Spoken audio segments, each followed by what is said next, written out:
and welcome to the Art of Being Human. We're talking about helping children through their life crises, and I'm focusing on the ages between, say, age 6 and age 12 or 13, getting into the junior high period, because this is when a lot of abuse occurs. And what we're focusing on is child abuse.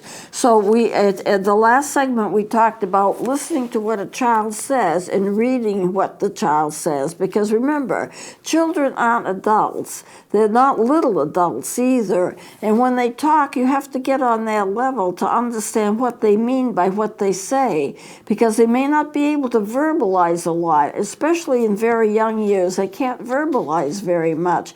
And so therefore, you're left to guess what they really mean by what they say. But you have to be sharp-eyed.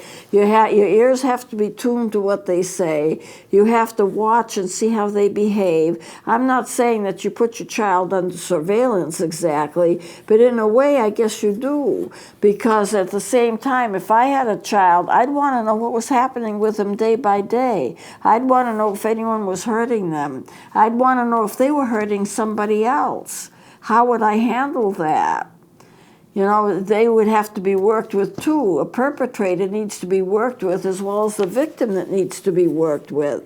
And so it's kind of a guessing game with young children, but you watch their behavior. You know, I had an interesting experience when I was having a consultation in a psychiatrist's office, because I have worked with psychiatrists.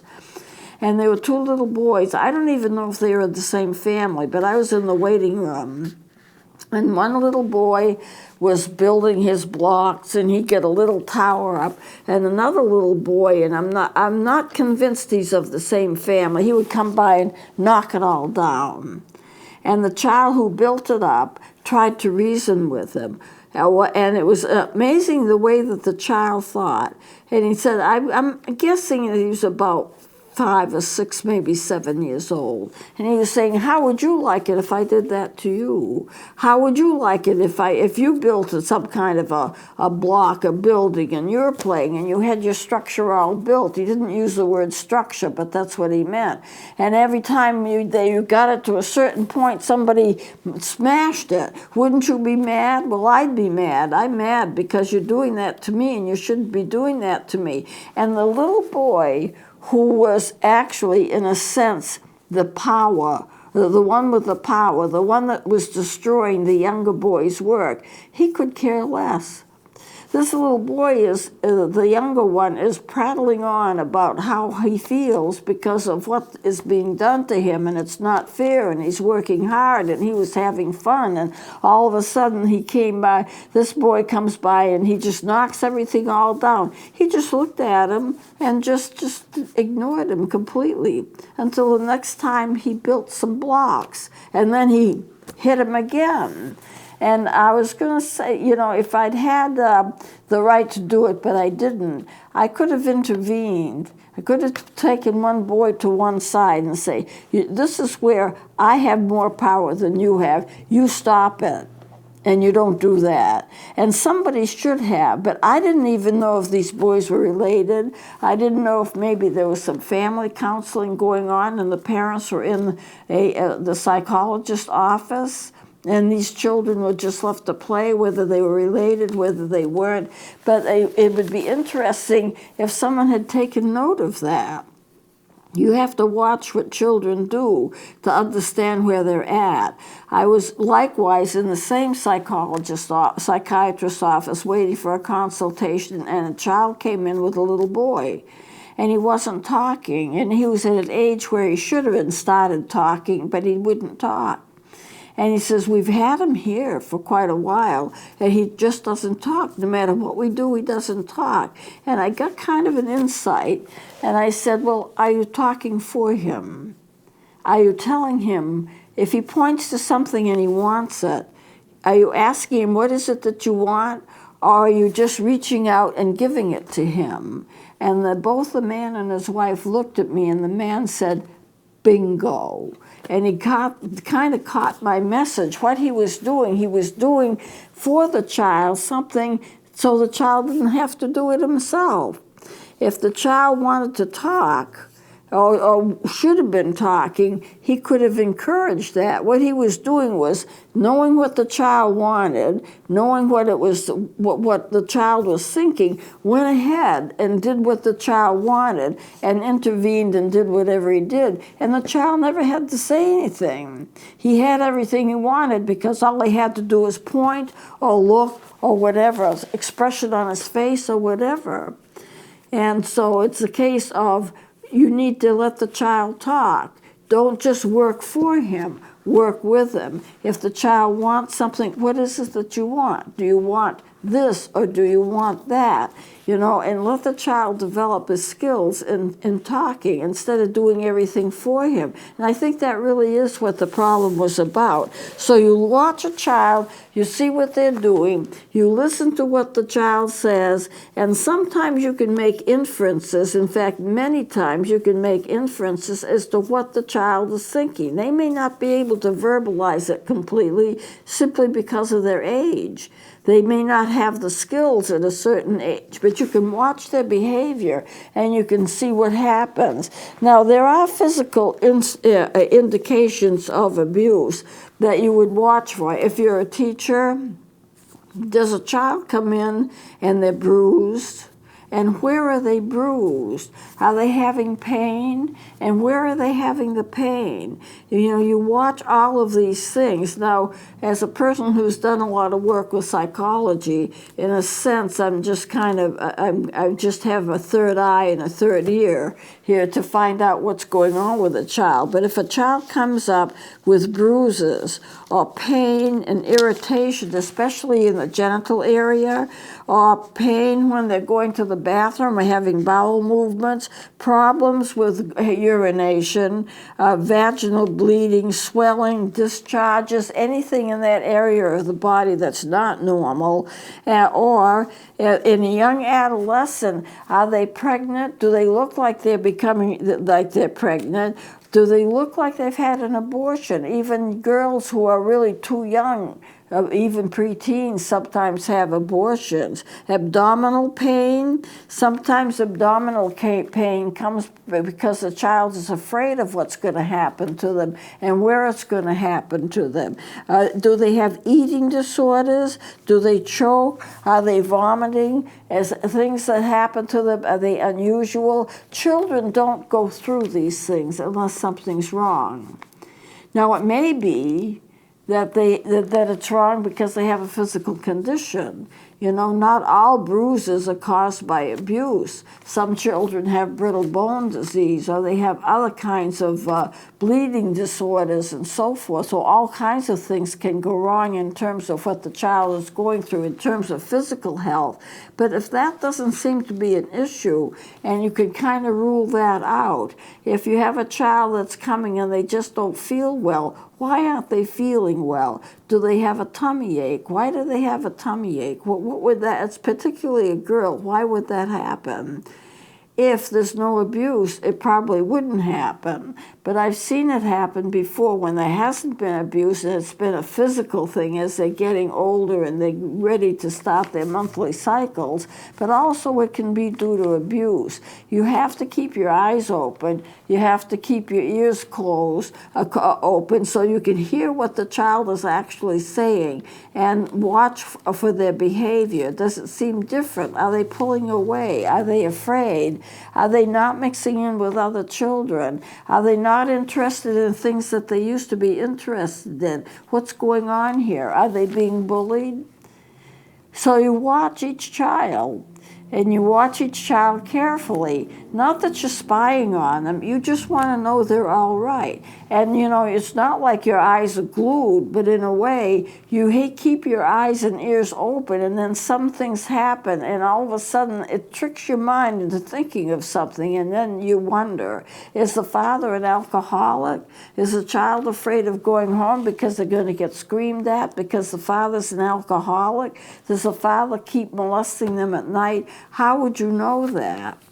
Well, sometimes I've kind of asked, And but sometimes, you just kind of watch and see. And there's also wonderful play therapy for children. You have a family, say you have a family of 2 adults and 3 children. You can have dolls that represent each adult and each child, even dolls that represent pets, toy dogs, toy cats, and so forth. And you can let them play. And what happens in their play is that they play the part of who they are in the family, because what you've set up is like a dollhouse or something, and they have the toys that represent their family life. And so they play out and act out their family life while they're playing. And you can get a lot of information this way about the family life and how it is. And then you can start kind of digging in. You can bring in a parent. Now, you would not reveal what a child had said. You keep things confidential, but you talk to the parent, what's going on? What about this? What about that? And you talk to the children, what's going on? And you don't necessarily reveal to the other what you've talked about. Generally speaking, if a family goes in for counseling, usually the parents see somebody else and the child sees a different counselor, so there's no mix-ups that way. You want to keep things confidential. A child's not going to talk to you if you violate their confidence, or if they're afraid that you're going to violate their confidence. And I always approach a child by saying that, you don't have to tell me anything you don't want me to know, but at some point, that I want you to be able to feel that you can trust me to tell me with things that maybe you're a little nervous to talk about now. And I kind of approach it that way. I let the child play, I let the child talk, we talk about various things, and then the parents, if I'm working with the child, the parents are working with another psychologist so that things don't get mixed up. If I'm working with a child, I don't want them to think that I'm going to the parents and tell the parents what they said. And if I'm working with the parents, I don't want them to think that I'm going to the child and telling them what the parents said. For good, effective counseling of a family, there needs to be a separation. Different people have different counselors. And it's not just because you want to spread out the counseling. It's the fact that people need confidentiality. And when they talk about those things, when they're ready, then you can start bringing them together.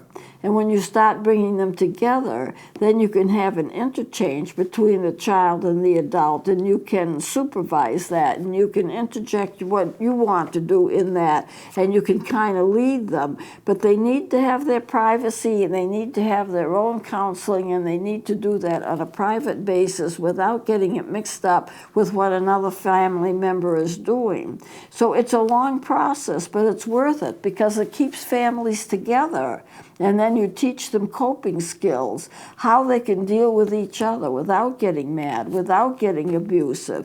And if they are starting to get abusive, how they recognize that in themselves, that they can be that way, what they shouldn't be doing. And you work with them. Now it is, I said, it's kind of a long process, but it works out very well. Now here are the long-term effects of the abuse of children. Most children will be alienated from their peers. That is, if they're being abused by other children, they separate themselves. They're by themselves. They don't mix in. And you wonder about that. They feel different. They feel ashamed. They feel damaged because they're not being accepted by other children as they need to be. And of course, they're always blaming themselves. Here are some of the problems that they have, some of the things that happen to them if they are being somehow abused. These are some of the psychological problems. They feel a lot of guilt. They feel self-hatred. They have self-destructive behavior. In other words, they do things that are going to harm themselves. They have promiscuity. They cannot trust people. That's probably the biggest damage that I see. Children that cannot trust an adult. Well, an adult is raising them, an adult is helping them to grow up. They should be able to trust that adult, not only to be honest, but also to be caring, to be loving, to be the kind of adult that a person would want. They get angry. Why do they get angry? Because they don't trust. They don't feel safe. They're angry at both men and women. Men are the offenders, but women don't stand up and protect them. If you have a situation in a family where a man, a father, is being abusive, the mother needs to stand up for the child. You know, they should make it plain, you're not going to abuse this child. They should be the child's defender if abuse is going on. Sometimes that doesn't happen, so the child is actually going to get angry at both. They grow up too soon. The developmental tasks are unfinished. Why? Because they're all consumed by what's going on with the molestation and the abuse. Now, at certain ages, children go through certain phases of development. I've been through this, I've taught this before. And every child has to go through those stages of development successfully and then go on to the next stage. And if they don't, then what hasn't been finished raises up its head to haunt them later on. And that's the cause of some people's midlife crises, because they never solve the problems or the challenges that every age has. They never solve those. They went from one to the other without finishing their developmental tasks. So when they get older, it kind of raises its head, and then it bothers them, and they can have a lot of trouble with that. So they should not be allowed to grow up too soon. They get body image problems. They don't think they look good enough. Girls especially, they need to be thinner, you know, they need to be more beautiful. They need to look like Barbie. You know, the sad thing about Barbie dolls, I know some parents who won't let their children have Barbie dolls, is the fact that it presents the female in a way that a girl can't match. You know, like an adult female doll, where a child can't match that. They can't be long and slim and all of this, and they can't have cars, and they can't have the fancy clothes, and it's like it's an adult doll rather than a child's doll. And so therefore, girls especially try to be like those dolls. They want to be beautiful like those dolls, but those dolls represent almost a different age group than the child is at, and they just don't match up. So they have body image problems. They have flashbacks where they remember the abuse and it keeps coming back. They have nightmares, fears. They have phobias. Why would they be afraid? They would be afraid of what's being done to them. And they would have fears of that. They become depressed. Some of them have suicidal behavior. They have a confusion. What's love? What's sex? What's aggression? What's power? All of those things are built into the human being, but they can't understand it all because it's not normal for them. They're not going through their normal stages of development, so they become a normal human being. So everything they have is kind of tilted, kind of slanted. Nothing is quite real. They have a tendency to expose their own children to sexual abuse because that's what they had themselves. Now, I know that we tend to think of a perpetrator as a person who, let's get rid of them, let's segregate them, you know, let's put them in jail, and sometimes that's necessary. But it's also true that a lot of the perpetrators of abuse have been abused themselves. It's almost like a coping skill. They've been abused, so they're going to give it to somebody else. It's like I got yelled at work, so I'm going to go home and I'm going to kick the chair, or I'm going to kick the dog or something. I got it, so you're going to get it too. You know, I've got to pass this on because I don't want to hold it within me. I've got to express it. Now, the thing is, we express our emotions. All of our emotions are expressed physically in some kind of way. And if you're angry, you can inwardly aggress and get an ulcer. You can outwardly aggress, and you can end up by doing physical damage to somebody or hurting somebody or driving too fast or getting into an accident and all of that. So we have need to have a chance to see the perpetrator and what the perpetrator has also been through, because they've also been abused. It's interesting to see that and see how that interplays and see how that gets carried past from one generation to another generation to another generation. And that has to be stopped. It becomes a cycle. I hurt somebody, so they hurt somebody else who hurt somebody else, and a whole cycle is built up. And it's a cycle of abuse, and that has to be interfered with, and that has to stop. Now, not all victims have all of these symptoms, but enough of them have enough symptoms so you can kind of trigger in and you can see, well, this is happening and that's happening. I suspect the father's an alcoholic, or I expect the mother's a drug user. And so you keep your eyes on it, and when you need to report it, you report it. Or you bring the child in for counseling, or you bring the whole family in for counseling. All of this can be helped. It's not like you're stuck in it forever, although a child's going to think that they're stuck in it forever because it never seems to stop. Some abuse is short-lived, but some abuse goes on from year to year to year, and that's where a child is really, really damaged, and they can't get into adulthood and feel good about themselves and feel good about life because they're constantly blaming themselves for the abuse. They've got this whole shroud, this whole block on them that's something that they need to get rid of, and they're not free of it because they've never been free of it because they've gone through it so many times.